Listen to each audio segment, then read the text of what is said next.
Hundreds of zombies lay neatly on the concrete floor, perfectly still, as if they were leisurely sunbathing. A few passing survivors witnessed this bizarre scene, but none of them felt any relief because this was the only path to the safe zone. With no idea what to do, Mortimer decided to venture through the zombie horde alone. But the moment he stepped in, a zombie in a hazmat suit suddenly leapt up, letting out a chilling shriek that instantly awakened the entire swarm. Today's zombie movie is extremely underrated, a 2009 Serbian film called Zone of the Dead. Compared to recent zombie films, this one is actually quite decent. The makeup effects are sincere, and the zombie actors gave it their all. The only drawback is the illogical plot, but let's be honest, that's common in most zombie movies. Enough talk, let's dive into what really happened. In 1985, at a construction site in Yugoslavia's capital, workers accidentally unearthed a 300-year-old tomb. Strangely, the corpses inside hadn't fully decomposed, their bodies covered in lime, clearly victims of an ancient plague. One unlucky worker got a small cut from the bones, and before help could arrive, he died mysteriously. When the police uncovered the body, they found it had already started rotting, even though he had just died. For safety, the officer ordered the forensic team to seal all the corpses and keep everything secret. But as soon as he finished speaking, the body on the stretcher sprang back to life, its grotesque face revealing it had turned into a zombie. The scene shifted to the presidential office, where the chief reported everything to the president. Hearing that a dead worker had revived and shown violent behavior, the president was shocked, but the chief reassured him that the site was under control and all the bodies had been transported away.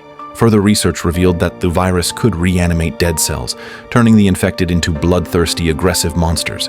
Realizing its potential as a biological weapon, the president secretly approved a research project. Fast forward 20 years, at a suburban train station, nearby military bases were preparing for joint exercises, halting all non-military trains and cutting off communication signals.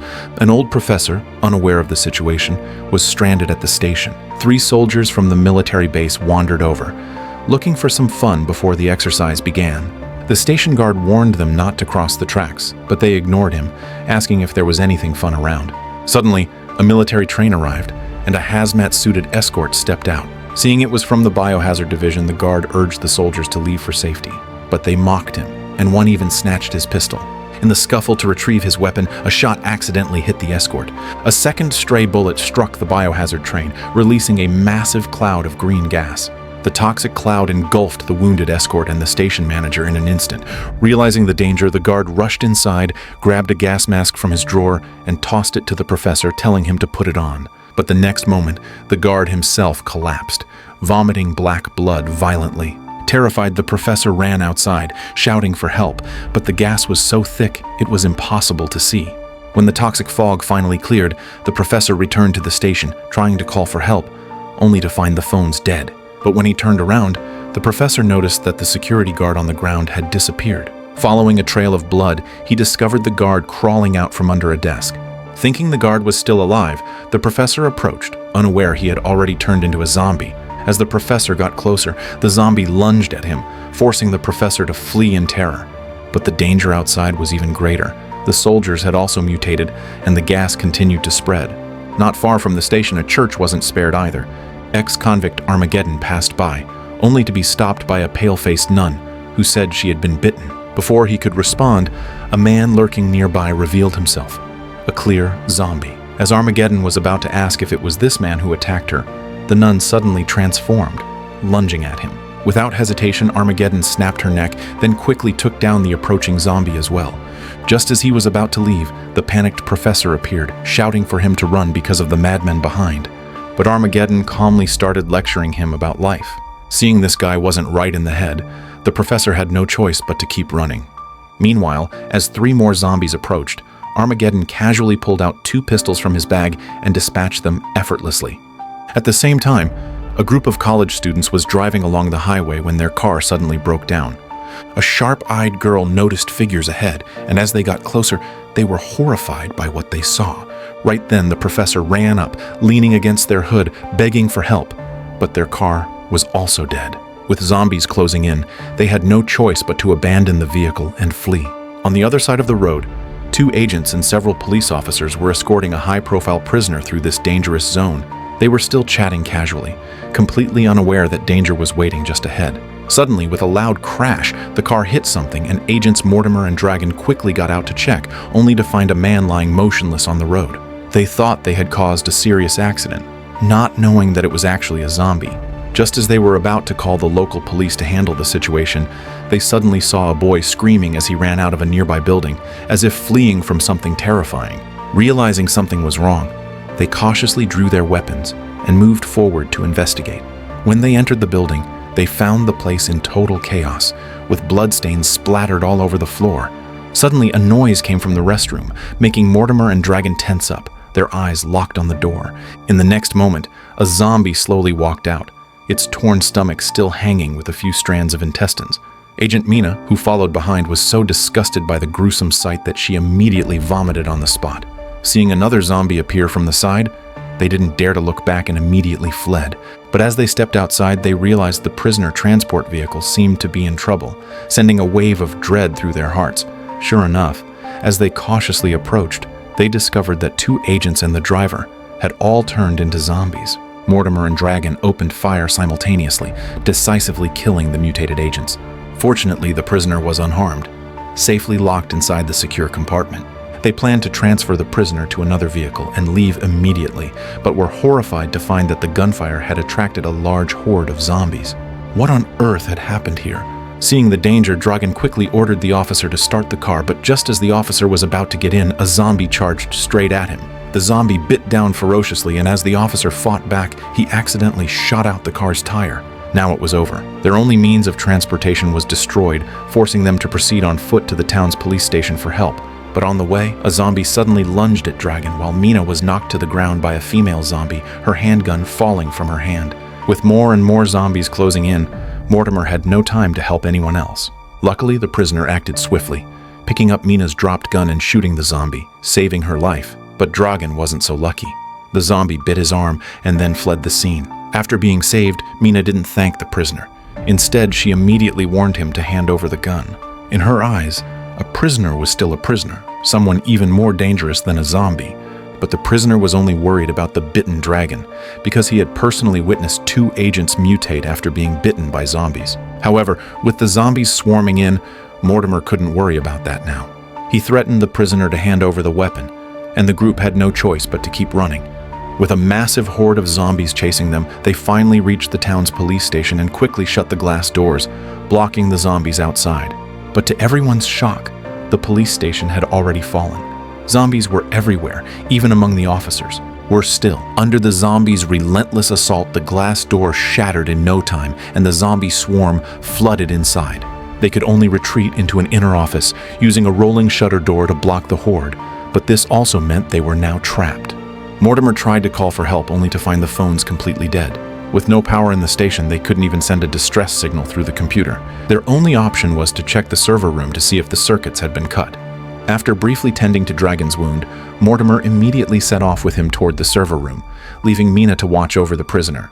On their way, they found a group of college students and the professor hiding in the cell block, so they had no choice but to bring them back to the office first. But soon, Dragon's condition worsened. He went to the restroom and unwrapped the bandage, only to find the wound covered in festering boils. Upon learning of Dragon's condition, Mortimer realized he was about to turn into a monster and had no choice but to leave him in the office. Mortimer then unlocked the prisoner's handcuffs, taking him along to the server room. After all, besides the prisoner, only a few weak and sick people were left. Mortimer had no other choice. Mina's task was to keep an eye on Dragon, ensuring she would shoot him before his full transformation. Before leaving, Mortimer also forced the cowardly Jan to come along. But as soon as the 3 left, Dragon began showing signs of mutation. Clinging to his last shred of consciousness, he begged Mina to shoot him and end it. Yet in that crucial moment, Mina hesitated, unable to pull the trigger. Only when Dragon fully transformed into a zombie did she finally make up her mind. Meanwhile, the other 3 had reached the server room door. For safety, Jan was left to guard the entrance, while Mortimer and the prisoner went inside. In the pitch-black room, they fumbled around until they found the main breaker. It seemed the power had tripped. Mortimer flipped the switch, but the power still didn't come back on. At the critical moment, the prisoner solved the problem with a simple, brutal kick. As the room lit up, they were horrified to see severed limbs scattered all over the floor. Even worse, the electric shutter door began opening the moment power was restored, revealing a sea of ravenous zombies outside. Upon closer inspection, they realized it was a severed hand pressing the button of the electric shutter door. As the shutter door opened wider and wider, a massive horde of zombies surged in like a raging flood. The two immediately opened fire, but there were simply too many zombies. Mortimer was the first to be knocked to the ground. Mortimer thought the prisoner would take the chance to escape, but unexpectedly, the prisoner shot the zombie and saved him. After all, in this situation, there was no way he could survive alone.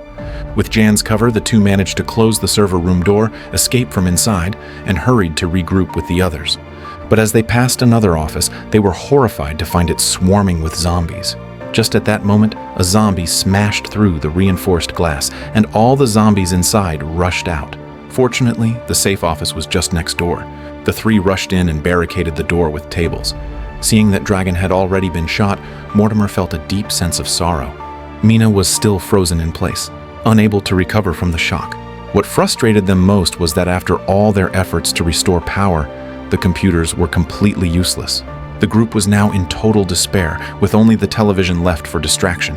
Suddenly, sharp-eyed Mina noticed the TV program was actually a live broadcast. On the screen, countless zombies filled the streets while a speeding car raced through them. There were still survivors. That survivor was none other than the unstoppable Armageddon. While everyone else was hiding, this guy was calmly killing zombies in style, barely even dirtying his clothes. But he did seem like he was deliberately acting mysterious. He strolled into the TV studio, delivering philosophical monologues through a live broadcast. Watching this, Mortimer and the others couldn't help but comment, with Professor sarcastically calling him a lunatic. His ramblings were strange, as if he were the only sane person in the world. Hearing Armageddon's words, a female student broke down. She desperately wanted to escape, rushing towards the exit in a panic. Her recklessness nearly let the zombies in, putting everyone in danger. In the end, the zombies granted her wish, but the office was no longer safe, and the group had to leave. Mina noticed they could escape through the window, and the prisoner decisively used a chair to clear the way. However, Professor chose to stay behind. As an old man, he didn't want to burden the others. With zombies closing in, Mortimer respected Professor's choice and gave him a quick and painless death. The remaining 5 successfully escaped through the window, finding the street surprisingly clear of zombies. But where should they go next? After a quick discussion, they decided to head for the dock and take a boat across the river to another town, hoping it had not fallen. Yet as they neared their destination, they encountered a bizarre sight. Zombies were lying all over the ground, as if sleeping or sunbathing. No wonder they hadn't seen any zombies on the way. It turned out they had all gathered here. Regardless, they had to find a way through, as this was the only path to the dock. Mortimer volunteered to scout ahead. If the zombies remained still, the others would follow. If not, he would draw them away to buy time. With no better plan, the others agreed. Mortimer cautiously walked into the zombie horde. At first, everything seemed fine, but as he reached the middle, a zombie in a hazmat suit suddenly appeared and let out a terrifying screech. In an instant, every zombie awakened. Realizing the danger, Mortimer could only execute his plan and lure them away. The others seized the chance to run toward the river, but Mina suddenly stopped. She told Jan and Angela to go find a boat and get it ready, while she would rescue Mortimer herself. Jan and Angela left without hesitation, but the prisoner chose to stay and help Mina. It was from this moment on that Mina's view of the prisoner began to change. Meanwhile, Mortimer was in grave danger, cornered by zombies in a train car.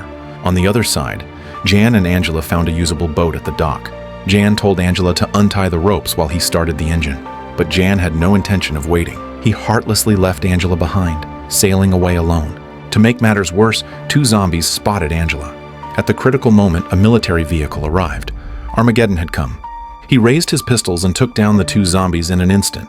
After saving Angela, Armageddon rushed off to help the others. Mina and the prisoner were in danger when Armageddon appeared like a god descending from the heavens. With an arsenal of weapons, they quickly joined forces and launched a fierce counterattack against the zombies. With overwhelming firepower, the zombies stood no chance. As they suppressed the horde, Mortimer managed to escape from the train car. But just as he got out, a zombie lunged at him. Once again, the prisoner came to his aid, tossing him a handgun. Mortimer caught the gun and shot the zombie without hesitation. In no time, the ground was littered with zombie corpses, leaving only the Zombie King in a hazmat suit standing. The prisoner stepped forward, ready to face the Zombie King in a final showdown. But to everyone's surprise, the Zombie King was swiftly gunned down by the prisoner. With its fall, the crisis was finally over. In the end, the prisoner chose to leave. Mortimer and Mina didn't stop him. as he had saved their lives more than once. As for Armageddon, he stayed behind, rambling a bunch of strange philosophical nonsense as always. Meanwhile, the selfish John, who had fled on the yacht, met a grim fate. He never expected a zombie to be hiding on the boat. The film's ending felt rushed. From the virus outbreak to the constant zombie chases, everything was suddenly resolved with a few guns. Of course, the most crucial factor was still Armageddon, whose appearance felt forcibly inserted into the script and completely unreasonable. He had no proper introduction, and his self-talks were so awkward they pulled viewers out of the story. On top of that, the film tried to add elements of religion and environmentalism, but they felt forced and unnatural. The biohazard leak scene was also absurd. How could such an important operation allow for such a ridiculous accident? Despite these issues, the film's other aspects were barely passable. Alright, that's the end of today's video. Thanks for watching, and I'll see you next time.